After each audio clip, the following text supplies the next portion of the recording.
This figure 18-70 illustrates calculating the wire space and the usable space based upon 40% or 75% for accommodating conductors in the enclosure space of an industrial control panel. Now, in the math that you see in the boxed in information, we have a 4 by 3 area in accordance with 409.104A. So step one, we take the 4-inch by 3-inch, we come up with 12 inches.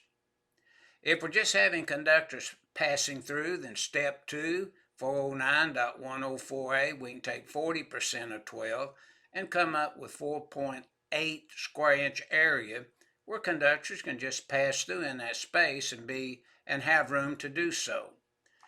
Step three, though, we're going to make a splice in that space somewhere.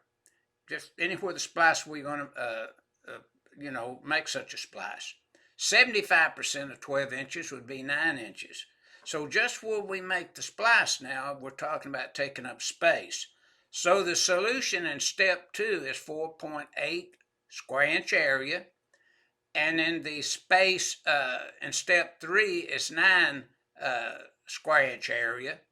And so this illustration illustrates in this figure 18-70 the procedure used to determine space available and can be available on 40% for conductors passing through, and for conductors spliced in any area in that space would be 75%.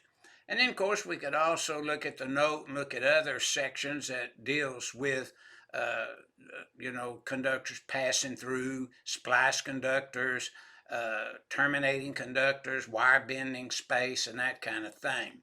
312 I believe 8A has the same information that we would have listed here that you could also review. But the rule's the same.